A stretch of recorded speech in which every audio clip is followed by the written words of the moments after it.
É uma sexta-feira de janeiro de 2026. Eu tô numa praça, em um bairro na periferia da Cidade do México. A manhã tá fria, mas o céu tá azul. E se escutam vendedores ambulantes, crianças brincando e cachorros latindo. Ao meu lado, tem um grupo dançando bachata.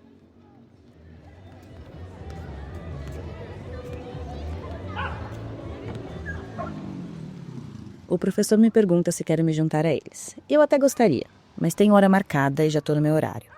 Subo algumas escadas para sair da muvuca e a altitude da capital mexicana me deixa sem fôlego. É a primeira vez em 16 anos que eu tô de volta ao México. Eu me mudei com a minha família pra cá aos 14 anos, morei 2 e desde os meus 16 eu não voltava mais. É uma sensação estranha estar de volta aqui. Parece que eu tô viajando no tempo, visitando um pedaço meu do passado. Nos últimos dias eu andei pela cidade que morei, provei comidas que não comia há mais de uma década e reencontrei velhos amigos. Eu tô nesse bairro longe da zona turística da capital do México para visitar uma casa de acolhida a migrantes. O plano era eu me encontrar com a Gabriela, gerente do albergue. Mas acontece que teve um pequeno terremoto essa manhã, e a Gabriela, como muitas senhoras mexicanas que sobreviveram ao grande terremoto de 1985, ficou com muito medo de sair de casa depois do tremor. E preferiu passar o dia junto com sua família. Hola Gabriela, ya llegué aquí. ¿Me puede abrir la puerta, por favor? Estoy aquí afuera. Ah, ok. No, no se preocupe. ¿Hay alguien? No se preocupe. ¿Hay alguien más con quien pueda hablar? Perfecto. Perfecto. Muchas gracias, Gabriela. Voy a buscar por él.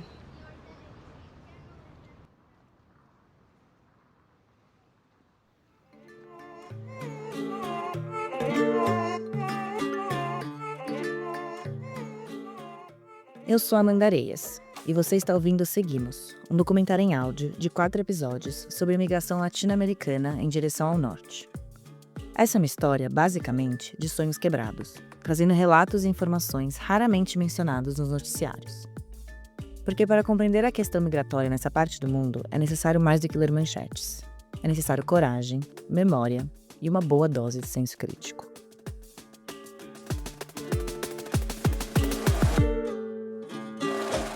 Esse é o episódio número 1, A Boca do Lobo. ¿Cuántos caben oficialmente, sabes? ¿Cuántas camas tienen? Eu creo que ir para cada... Eu acho que tem 8, 16, 40... Aqui tem umas 48 camas. É isso, mais ou menos isso. Esse é o Pepe. Foi ele que me recebeu no lugar de Gabriela e me mostrou o albergue.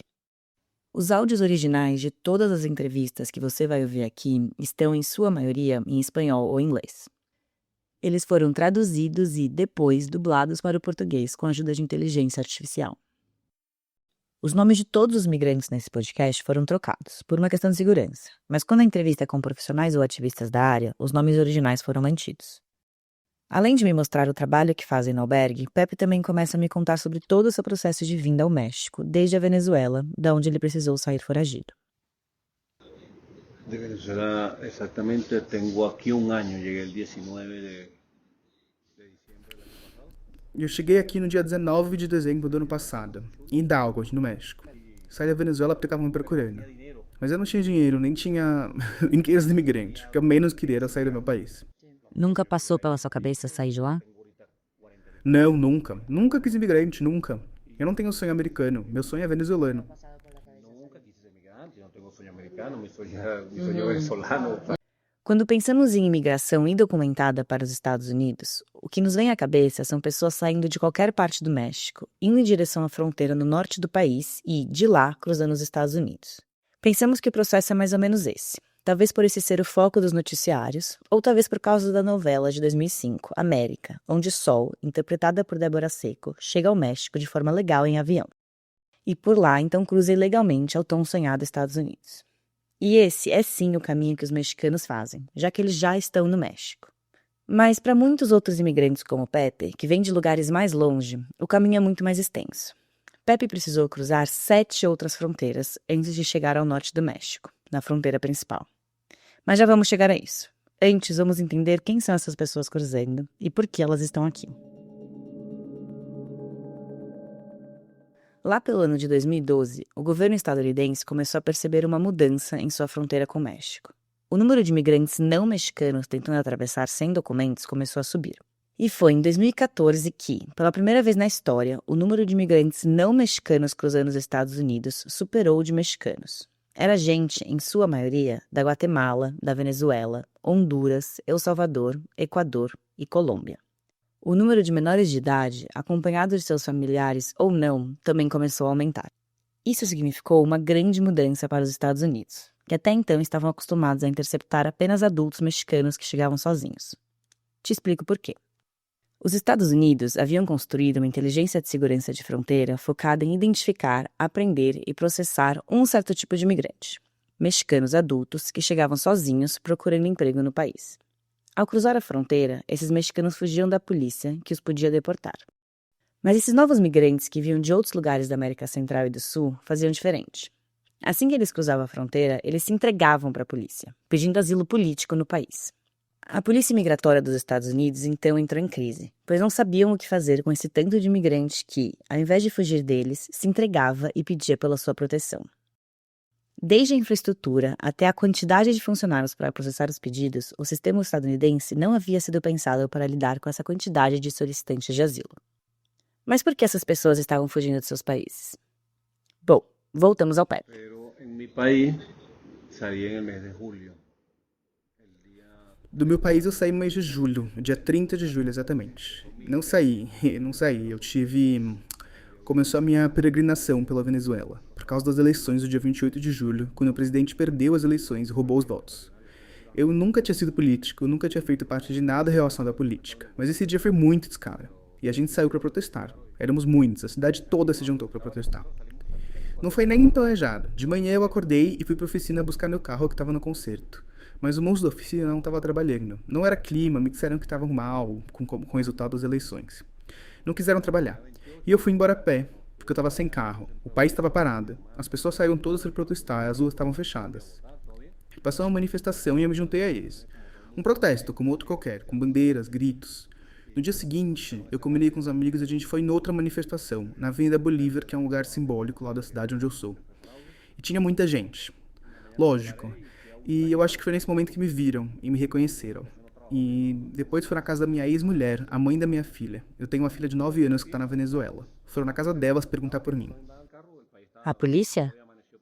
Disseram que eram policiais, mas estavam todos vestidos com roupas normais, sem uniforme. Depois eu fui descobrir que eram os coletivos. Con el tiempo me enteré que eran colectivos. Sí. Ellos Coletivos, ao que Pepe se refere aqui, é um tipo de polícia informal que existe na Venezuela. São grupos armados e apoiados pelo governo chavista que, abre aspas, defendem a revolução. Cuando yo estoy en esa otra manifestación, Quando eu tô naquela outra manifestação na Avenida Bolívar, que é uma avenida enorme, estava lotada, meu sobrinho me liga, o filho da minha irmã mais velha. Ele fala: tio, onde você tá? A polícia veio te procurar aqui em casa, não sei, parecia coisa de coletivo. Mandaram você se apresentar sei lá onde, eu não entendia muito bem. E a minha irmã tava chorando, me perguntando o que eu tinha feito, onde eu tava, se eu tava bem. E eu: não, tá tudo bem, a gente tá aqui na Avenida Bolívar. E aí eu liguei para um amigo que trabalha no CONAX. O CONAX é uma divisão da Guarda Nacional que cuida de extorsão, sequestro, coisas assim. Não lembro muito bem. E eu perguntei pra ele, falei: olha, você sabe que acabaram de me ligar dizendo que foram me procurar em casa. A gente já sabia pelas notícias que todo mundo que tava sendo pego protestando ia preso na hora. Isso estava acontecendo com muita gente? Sim, com muita gente. E eu falei: olha, eu tô pensando em ir na promotoria, me apresentar lá, ver o que aconteceu, né? Porque ele me cortou na hora, me falou: não vai. Porque a ordem que a gente tem é que todo mundo que chegar, todo mundo que a gente pegar, todo mundo que se apresentar vai preso, direto, sem conversa. E eles estavam prendendo assim, só por ter participado do protesto. Completamente, só por sair com uma bandeira, com uma mensagem. A ordem que tinha é que eles te param numa blitz e antes eles pediam seu documento. Hoje em dia o que eles pedem é a senha do seu celular, para ver seu WhatsApp, para ver se você mandou alguma mensagem, se postou um meme, por isso você vai preso. Te autuam como terrorista, como traidor da pátria. Então esse amigo que trabalhava na Guarda Nacional, ele me disse: não se apresenta, porque eles vão te levar. Foi o que ele me disse. E a ordem é que a gente nem chega a se apresentar a um tribunal, simplesmente te jogam no presídio. E naquela época chegaram até a habilitar vários presídios para isso. Bom, desde esse dia, dia 30 de julho, eu não consegui mais voltar para casa. ese día del 30 yo no pude llegar a casa.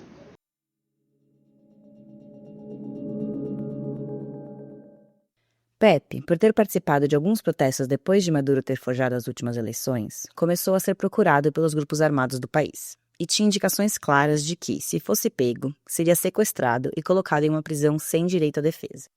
Então precisou fugir da Venezuela, e seus 2 filhos adultos o acompanharam para que não fosse sozinho. O Pepe era um perseguido político, mas existem muitos outros fatores que podem fazer com que alguém sinta a necessidade de ir embora de seu país. Violência, alto índice de criminalidade, medo, crise econômica, preços altos, dificuldades de comprar itens de consumo básico, falta de oportunidade, desastres naturais, entre muitos outros.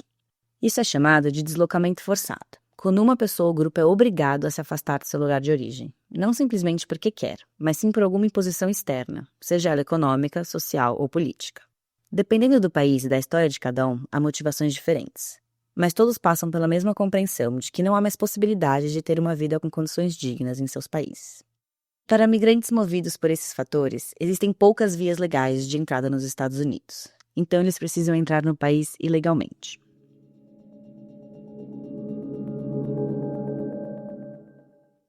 Voltamos então ao que estávamos falando lá atrás. Lembra que eu disse que o Pepe precisou cruzar 7 fronteiras antes de chegar à fronteira principal entre os Estados Unidos e o México? É por isso que passa a enorme maioria de imigrantes não mexicanos indo aos Estados Unidos. O número de fronteiras depende de onde cada um sai. Muitas pessoas de outros lugares do mundo costumam começar a travessia desde o Brasil, já que o Brasil tem uma política de entrada a turistas mais aberta. If there's anything you don't want to answer, you just tell me and we go to the next question. Okay? Eu gostaria de saber um pouco mais sobre você. Faz quanto tempo que você saiu da Etiópia e por que você saiu de lá? Faz mais de 1 ano que eu saí do meu país. E é porque tem uma guerra acontecendo lá, da onde eu vim. Não tem escola, não dá pra trabalhar, não dá pra estudar. E é muito difícil morar lá. Essa, por exemplo, é a Hannah. Ela é da Etiópia. Hannah falava tão baixinho que eu achei que talvez ela não estivesse confortável conversando comigo. Talvez ela não quisesse estar falando como estranha sobre traumas tão profundos e tão recentes. E eu a assegurei, algumas vezes, que essa entrevista era completamente opcional, que ela não tinha obrigação nenhuma em me contar sua história e que, se ela não estivesse à vontade, poderíamos parar. Ela me assegurou que queria falar. Disse que sim, era difícil, mas que é importante para que as pessoas saibam pelo que ela está passando. How old are you? Now I'm 21. Did you leave by yourself? Quantos anos você tem? 21. E você saiu sozinha? Do meu país? Sim. Você saiu da Etiópia sozinha? Sim. E como foi a decisão de sair? Em que momento você resolveu sair e como você se sentiu quando você tomou essa decisão? Naquele momento eu tava pensando em sair, porque eu tava estudando lá e a minha escola fechou por causa da guerra. E eu não podia mais estudar. E começaram a recrutar as pessoas mais jovens também para lutar na guerra. As mulheres também, para ir pra guerra. E eu tava com medo, muita gente estava sendo sequestrada lá.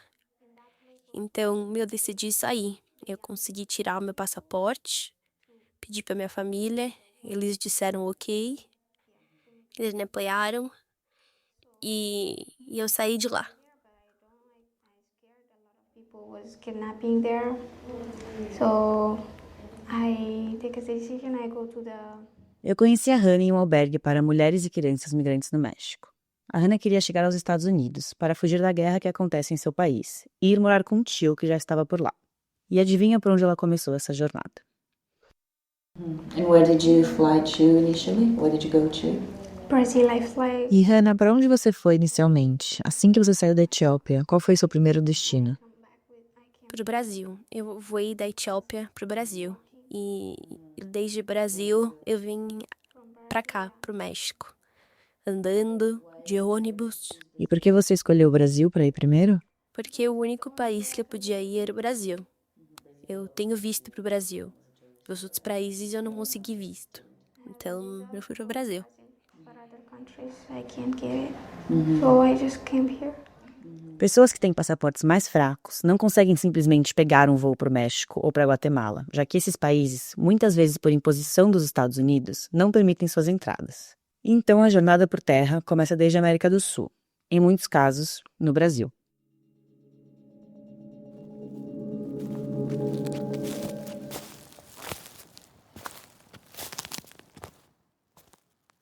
Para quem sai da América do Sul, o primeiro grande desafio é Darién, região entre a Colômbia e o Panamá, onde se encontra o que é considerada por muitos a selva mais perigosa da América Latina. Bajo pasa la selva. Luego pasa todas esas locuras de la selva que, bueno, fueron. E a gente precisou passar pela selva. A gente teve que passar por essa completa loucura que é essa selva. É uma subida extrema, é praticamente reta, assim pra cima, é incrível. A subida é em Darién, na parte da Colômbia. Dizem que é das travessias mais perigosas, né? É o pior que tem. Pior que tem. Você chega lá e é íngreme assim, ó. Assim. Tem que subir se amarrando em uns lençóis. Você anda que não acaba mais. Começa plano e depois começa a subir, não acaba nunca. Você chega se agarrando nos lençóis pra subir. Até chegar na bandeira, que é o ponto mais alto, bem na fronteira entre a Colômbia e o Panamá. E tem quantas pessoas indo junto? Centenas, 600, não sei, é uma loucura. Tem muitíssima gente. Então, quando a gente chega lá no topo, até aí os guias te atendem. Chegando lá em cima, eles tiram sua pulseira, porque te dão até pulseira, tá? Uma pulseira assim como se você estivesse no show da Shakira. Não pode molhar a pulseira, não pode perder, tem que tomar cuidado. Porque se você perde a pulseira, não te deixam passar. Você tem que pagar de novo. Lá em cima, eles tiram sua pulseira e falam, vaza, vai logo, você nunca me viu, a gente não se conhece. Depois, tudo que você subiu, agora tem que descer. O que foi difícil subir, para descer é o dobro. Você pode pensar, descer é mais fácil, não é. A recomendação é para descer deitado. E você começa a ver gente quebrando o braço, quebrando a perna, batendo a cabeça, caindo de boca. É horrível. É horrível. Tá cheio de cadáver por lá. Se ven cadáveres por ahí. O Pepe foi apenas mais uma das centenas de milhares de pessoas que cruzam Darién todo ano. Apenas entre 2022 e 2024, quase 1 milhão de homens, mulheres e crianças cruzaram a pé a selva. Darién é uma floresta de cerca de 100 quilômetros de extensão, que liga a América do Sul à América Central. A mata é tropical e densa, as montanhas são muito íngremes e muitos dos animais que vivem por lá são mortais. A floresta é tão densa e intransponível que até a rodovia Pan-Americana, a estrada que liga o continente americano inteiro desde o Alasca, no extremo norte, até o Ushuaia, na Argentina, é interrompida pelo Estreito de Darién. Ao longo dos quase 30 mil quilômetros de extensão, existe um trecho ausente de estrada de cerca de 160 quilômetros, onde nem mesmo a engenharia mais moderna conseguiu avançar. A travessia por Darién costuma durar mais ou menos 10 dias, e as pessoas percorrem o caminho a pé, ficando vulneráveis a temperaturas de mais de 40 graus, a desidratação, chuvas torrenciais, doenças como dengue e malária, ataques de animais selvagens e afogamento nas fortes correntezas dos rios. Mas o problema de Darién não é somente a mata, são também as pessoas que por lá vivem. Por causa do alto número de imigrantes atravessando, a região se tornou um local de atuação de grupos criminosos conhecidos por cometerem roubos, tráfico de pessoas e de drogas, assassinatos e abusos sexuais.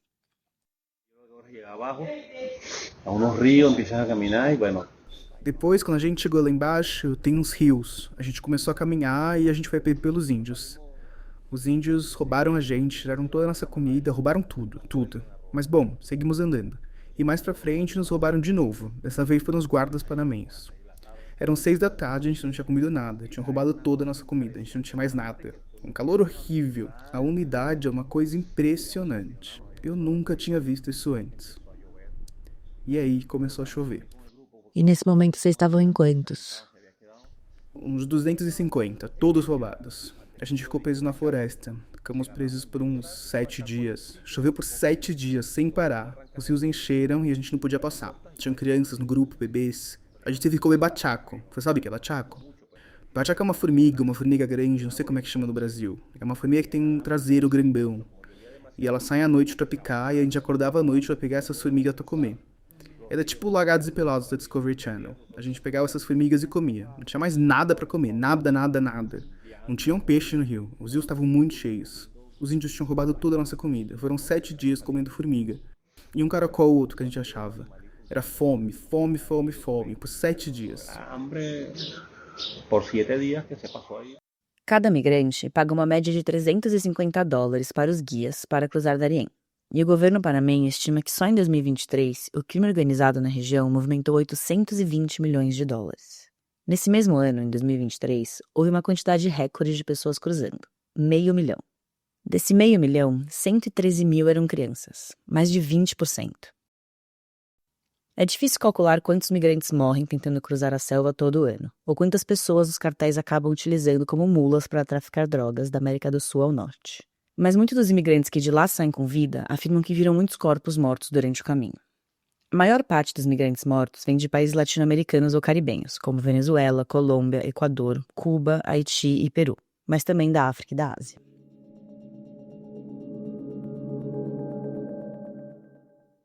Depois de atravessar Darién, os migrantes como Pepe e Hannah chegam na América Central. Passam então pelo Panamá, Costa Rica, Nicarágua, Honduras e Guatemala até chegarem ao México.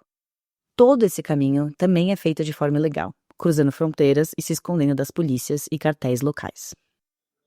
E esse caminho todo desde Panamá até México, como é? E esse caminho todo desde Panamá até o México, como é que é? Vocês fazem de ônibus, andando, de barco? De ônibus. É perigoso, perigosíssimo. Na fronteira de Panamá e Nicarágua tem muita gente roubada. O grupo que vem atrás da gente vai inteiro roubado. Aí a gente chega na Nicarágua, o transporte também é uma loucura. Um ônibus muito velho. E são 12 horas assim, ó. Na pontinha do pé de tão cheio, olhando pra cima, pro teto, que não dá nem pra baixar a cabeça de tão cheio que tá o ônibus. 12 horas. Meu Deus, que horrível. E as fronteiras do Panamá até Guatemala, vocês passam como? Tudo legal, tudo completamente legal. E o foco aí é chegar no México, né? O único foco é chegar logo no México. Acontece que a gente chegou no México e a gente foi sequestrado.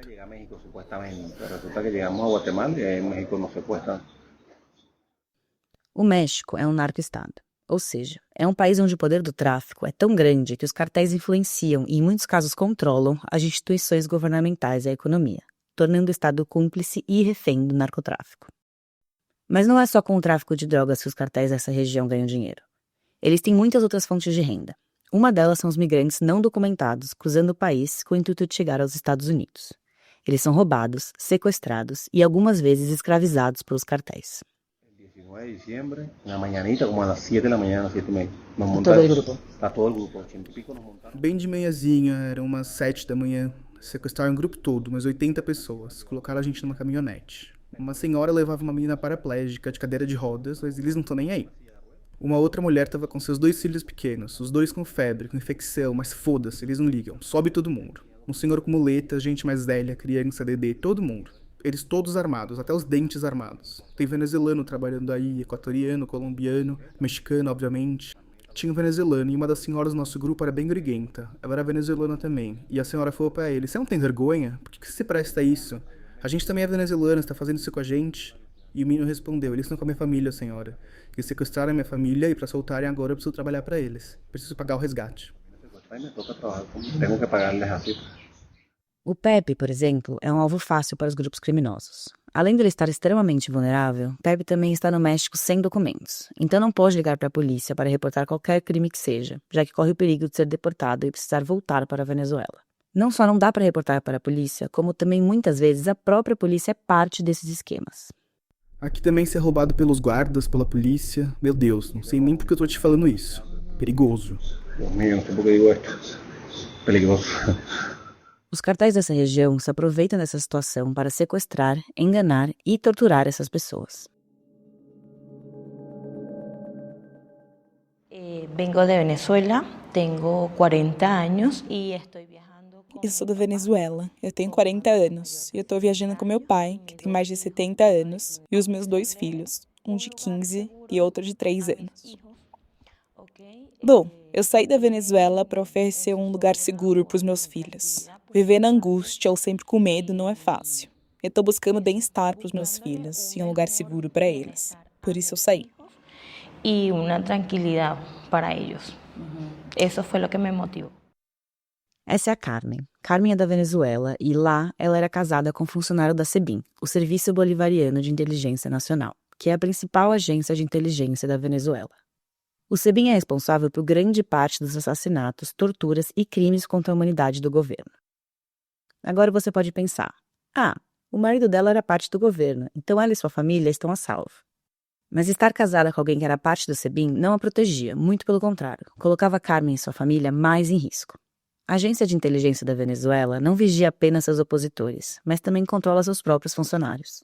Qualquer suspeita de deslealdade pode converter o funcionário e sua família em alvo. Suas esposas, ex-esposas e filhos costumam ser usados como mecanismo de pressão e de chantagem. Por causa disso, Carmen tinha provas concretas de que tanto a sua vida como a de sua família estava em risco. Então decidiu sair da Venezuela. Eu era esposa de um ex-funcionário político na Venezuela. Então eu precisei sair do meu país. Não teve outro jeito. Ele era funcionário da SEBIN e ele fazia ações e trabalhos que me fizeram ter que sair do país. A minha vida mudou completamente. Eu precisei buscar refúgio para os meus filhos. Não foi fácil. Viver sentindo que tem alguém te perseguindo ou viver sem saber se as pessoas ao seu redor fazem parte do governo, se elas são e elas dizem que são. Eu não podia sair muito de casa, sem poder sair na rua por perigo de me reconhecerem. A minha vida mudou completamente. Ficou impossível. Eu queria que meu filho estivesse seguro, eu não queria continuar me escondendo. Eu não fiz nada. E eu vivia fugindo por causa de algo que eu não fiz. Eu não tenho culpa e meu filho também não. Seguir huyendo algo que eu não he hecho, eu não tenho culpa nem meu filho tampouco. O que eu busco é a segurança dos meus filhos, que não aconteça nada com eles. E agora eu tô aqui. Eu saí da Venezuela por terra. A gente cruzou todos os países por terra. A gente passou pela selva andando. Passamos por la selva, caminando. A Carmen fez todo o caminho que Pepe, Hannah e outros milhares de imigrantes saindo da América do Sul fazem. Passou por Darién, pelos países da América Central e chegou ao México. Só que Carmen fez esse caminho com seus 2 filhos, um de 14 anos e outro de 2 anos. E também com seu pai, já com mais de 70 anos. De ahí fue cuando emprendí mi viaje de venirme hasta acá. Foi assim que eu comecei a minha viagem, em direção aos Estados Unidos, para conseguir a segurança dos meus filhos. A minha família continua na Venezuela, vivendo com medo. Ainda tem gente indo na casa do meu pai procurar gente. A minha irmã tá lá e ela vive com medo de que façam alguma coisa com o filho dela, que sequestrem ele para saber onde está meu ex-marido. Ainda continuam perguntando onde eu tô, ou onde ele tá. Estão me procurando para saber o que eu sei, mas a verdade é que eu não sei nada. E eu queria voltar. Na Venezuela foi onde eu nasci, onde eu cresci, onde está minha família. Mas estar aqui fora também não é fácil. Quando a gente chegou no México, a gente foi sequestrada. Sequestraram a gente 2 vezes. Eu me julguei muito, porque eu vim para cá procurando a segurança dos meus filhos. E, bom, eu caí na boca do lobo. Eu buscando segurança para meus filhos e, pues, me meti na boca do lobo.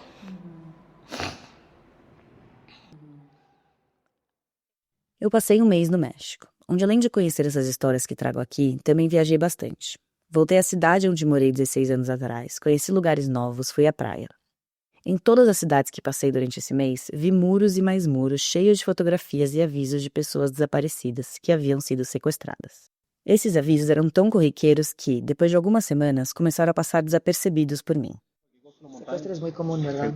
Una cosa, pero só o mais comum que eu he visto neste país. O sequestro é muito comum aqui, né? É o que mais acontece nesse país. Sequestram as pessoas aqui como dão bom dia, o tempo todo. É muito comum. No momento em que são sequestrados, além de ficarem presos em cativeiro por dias, muitos migrantes também são torturados, estupradas e espancados. Com valentia, pagamos o sequestro e seguimos adelante até chegar acá.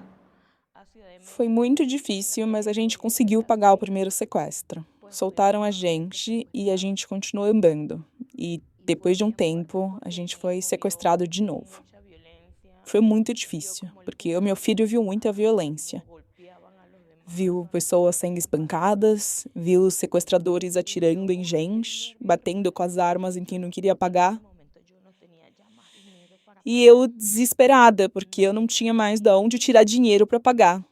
Eu não tinha mais dinheiro. E pensava, meu Deus, o que vai acontecer comigo? O que vai acontecer com os meus filhos, com meu pai? Meu filho estava desesperado. E em um momento eu fui para um canto vazio do cativeiro que a gente estava e tinha umas cobertas. E eu comecei a mexer nas cobertas e quando eu percebi, embaixo do lençol, tinha uma camisinha usada. Foi nessa hora que eu percebi que Aqui podia acontecer o pior comigo. Y yo dije, me puede pasar lo peor acá. A travessia é perigosa para todos, mas mulheres e meninas migrantes sofrem infinitamente mais risco do que homens. A Carmen não encontrou uma camisinha no meio dos lençóis porque haviam casais se divertindo por lá.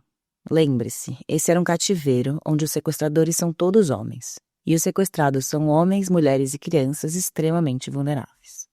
São poucos os dados confiáveis sobre violência sexual no caminho aos Estados Unidos. Em 2010, a Anistia Internacional calculou que cerca de 60% das mulheres e meninas fazendo esse caminho são violentadas. Segundo uma outra pesquisa feita pelo Instituto Nacional de Saúde Pública do México, quase metade das mulheres migrando pelo México foram sexualmente abusadas, ou em algum momento forçadas a trocar sexo por comida, acomodação ou transporte. É difícil saber qual é a veracidade desses números. As pesquisas não são muito claras ou fáceis de encontrar. Mas o ponto é que estupros não são apenas comuns, são também esperados. E não só cometidos pelos grupos criminosos nessas regiões, como também por policiais e oficiais do governo. Mulheres, por exemplo, costumam cortar seus cabelos e se vestirem como homens para fazer a travessia. E muitas vezes também começam a tomar injeção ou pílulas anticoncepcionais por precaução, para que não engravidem no caminho caso sejam estupradas. Estatísticas de violência sexual já costumam ser difíceis de calcular, por causa da vergonha, da culpa e do medo que se sente ao passar por um abuso. Nesse caso, é pior ainda, já que as vítimas estão sem documentos no país e, caso reportem, podem ser deportadas e não conseguirem chegar aos Estados Unidos. Elas não têm para onde correr. Os estupros são tão comuns que existe até uma gíria para isso. Cuerpomatic. Corpo de corpo. Matic vem da palavra Credomatic, um banco que opera na América Central. Ou seja, o preço é alto. Mulheres e meninas muitas vezes pagam pela travessia com seus próprios corpos. A gente tem o costume de tratar violência sexual como apenas uma possível consequência que mulheres e meninas em zonas de conflito e guerras podem talvez enfrentar. Um incidente. Mas é importante notar que a violência sexual não é uma triste coincidência da guerra. É, na verdade, parte dela, muitas vezes como estratégia militar. O estupro é uma arma de guerra. Não tem de fato uma guerra acontecendo no México. Mas para os migrantes, as condições não são tão diferentes. Toda guerra, toda zona de conflito e todo o processo de colonização são, de alguma forma, construídos em cima do estupro. Não é incomum também que o estupro em contextos de guerra e conflito frequentemente envolva graus elevados de sadismo, com abusos adicionais. Durante a migração pela América Central e pelo México, por exemplo, é comum que os cartéis estuprem mulheres e meninas migrantes em frente de seus parceiros, familiares ou companheiros de trajetória. Voltamos ao Pepe.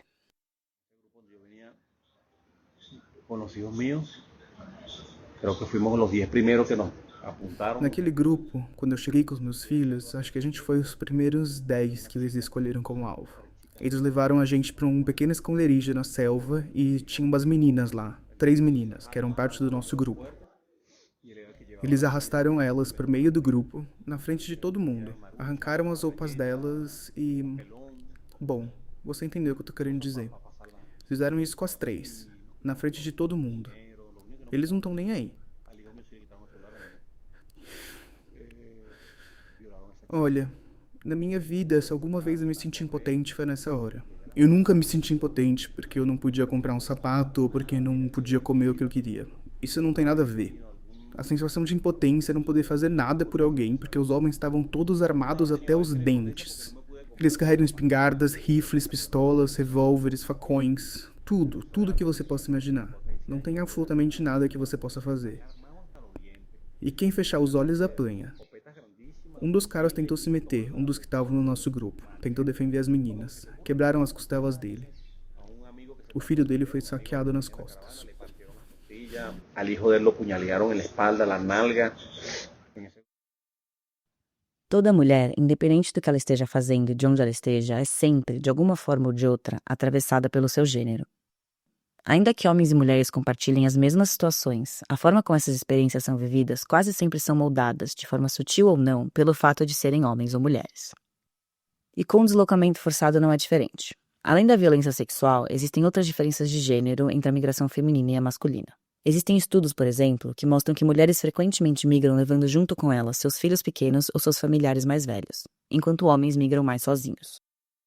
Lembra da Carmen viajando com seus 2 filhos pequenos e seu pai idoso? Então, por esses e outros motivos, segundo análises feministas sobre a migração na América Latina, com alta frequência as mulheres apenas migram quando não existe absolutamente nenhuma outra possibilidade de ficarem onde estão.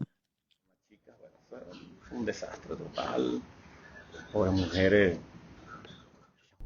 Foi um horror, foi horrível, foi um horror, coitadas.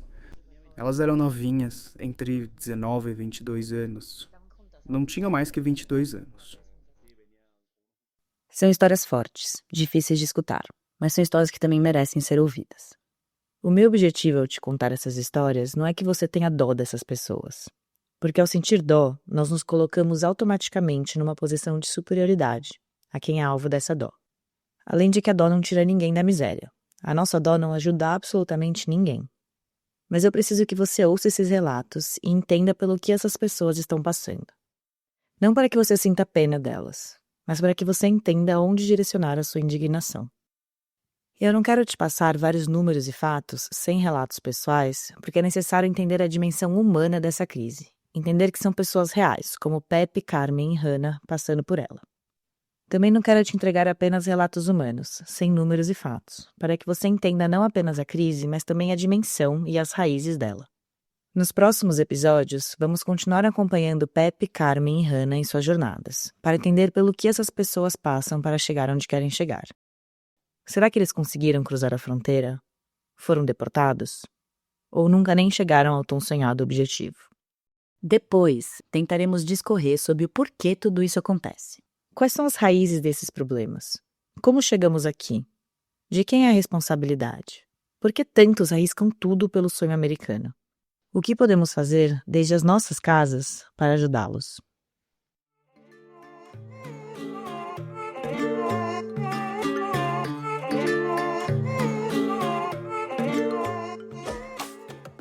Eu sou Amanda Areias, criadora, roteirista e apresentadora de Seguimos. Esse é um documentário em áudio, completamente independente e sem fins lucrativos. Nos vemos na semana que vem. Até lá, não esquece de seguir o podcast no seu tocador e nos dar uma nota. Obrigada.